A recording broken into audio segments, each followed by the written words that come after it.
ओम नमो भगवते वासुदेवाय नमः। आपका हमारे यूट्यूब चैनल पर बहुत बहुत स्वागत है। आज हम कार्तिक मास महात्म्य के पंचम अध्याय की कथा का श्रवण करेंगे। सूत जी कहते हैं, कार्तिक तथा अन्य मासों में किए जाने वाले इन पवित्र व्रतों की जानकारी प्राप्त करने के बाद नारद जी के मन में यह जानने की अभिलाषा जागी कि कार्तिक मास के लिए सर्वश्रेष्ठ व्रत कौन सा है। उन्होंने इस बारे में ब्रह्मा जी से पूछा। ब्रह्मा जी ने उत्तर में कहा, हे पुत्र, अब मैं तुम्हें उस परम गोपनीय और अटल फलदायी नक्त व्रत के बारे में बताता हूँ, जो सुख सौभाग्य और मोक्ष के साथ साथ स्त्रियों को अटल सुहाग भी देता है। परम पवित्र और पाप नाशक इस नक्त व्रत को विधिवत करने से सौभाग्यवती स्त्रियां मनवांछित फल पाती हैं। इसलिए यह नक्त व्रत सौभाग्यवती स्त्रियों को अवश्य ही करना चाहिए। इस व्रत की इतनी महत्ता सुनकर नारद जी के हृदय में इसके विधि विधान को जानने की अभिलाषा जागृत हुई।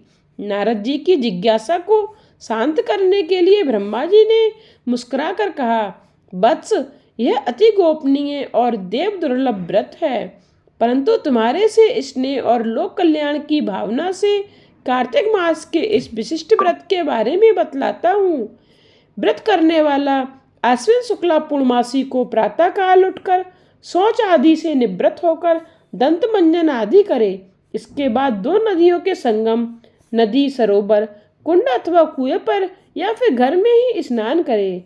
व्रत के एक दिन पहले सिर नहीं धोवे और व्रत वाले दिन विधि पूर्वक स्नान करे और पवित्र भावना से विधाता का स्मरण करे और व्रत का संकल्प इस प्रकार करे कि हे जगत के रचयिता और कर्ता, आप कृपा करके मेरे पतिदेव की रक्षा और मेरी संतान की वृद्धि कीजिए। और फिर सूर्य जाप करके सूर्य को नतमस्तक प्रणाम करे।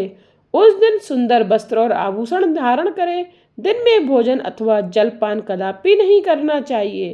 पूरे दिन निराहार रहकर भजन कीर्तन और पूजा में दिन व्यतीत करना चाहिए। पूजन विधि के बारे में ब्रह्मा जी ने कहा कि सायंकाल में हमारी चांदी के पात्र में दूध डालकर पूजा करनी चाहिए। सोना, चांदी, तांबा अथवा मिट्टी की ब्रह्मा की प्रतिमा बनावे, उसको लाल वस्त्र पहनावे और विधि पूर्वक पूजन करे। चांदी के पात्र में रखे हुए दूध को सोने की मथनी से मथे। साथ ही ये प्रार्थना करे कि हे ब्रह्मा जी, मुझे भोग आदि के लिए गौ प्रदान करके मेरी संपत्ति की वृद्धि कीजिए।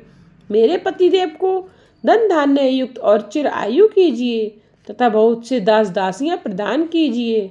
इसके पश्चात ब्राह्मण को भोजन करावे और अपने कुल के वृद्धों और वृद्धाओं को बहुत स्वादिष्ट पकवान खिलाकर उनकी आत्मा को तृप्त करें।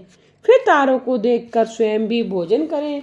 यह आश्विन पूर्णमासी को किया जाने वाला ब्रह्मा जी का नक्त व्रत है। यह व्रत सब प्रकार के पापों का नाश करने वाला, समस्त कामनाओं को पूर्ण करने तथा ज्ञानी पुरुषों को मुक्ति देने वाला है। भगवान जप तप तथा तीर्थ स्नान से उतने प्रसन्न नहीं होते जितने कि इस व्रत से होते हैं। जो ब्रह्मा जी के आगे इस दिन कपूर जलाता है, उसको बड़े वृक्षों और गौओं के दान का फल मिलता है तथा उसके कई कुल बैकुंठ में वास करते हैं। जो केसर तथा कस्तूरी सहित कपूर अर्पण करता है, उसके कई वंश ब्रह्मलोक को प्राप्त होते हैं। जो स्त्री इस दिन वस्त्र दान करती है, वह कपड़े के सूत्रों की लड़ियों के बराबर करोड़ों वर्ष तक बैकुंठ में वास करती है। जो गहने दान करती हैं, उसको ब्रह्मलोक की प्राप्ति होती है। जो स्त्री हृदय में ब्रह्मा जी का नाम लेती है और मस्तक पर निर्माल्य धारण करती है, वह सदैव सौभाग्यवती और पतिव्रता बनी रहती है। इस व्रतधारी को आश्विन शुक्ला पूर्णमासी को स्नान पूजन कर ब्राह्मणों को भोजन तथा वृद्धजनों का पूजन करना चाहिए।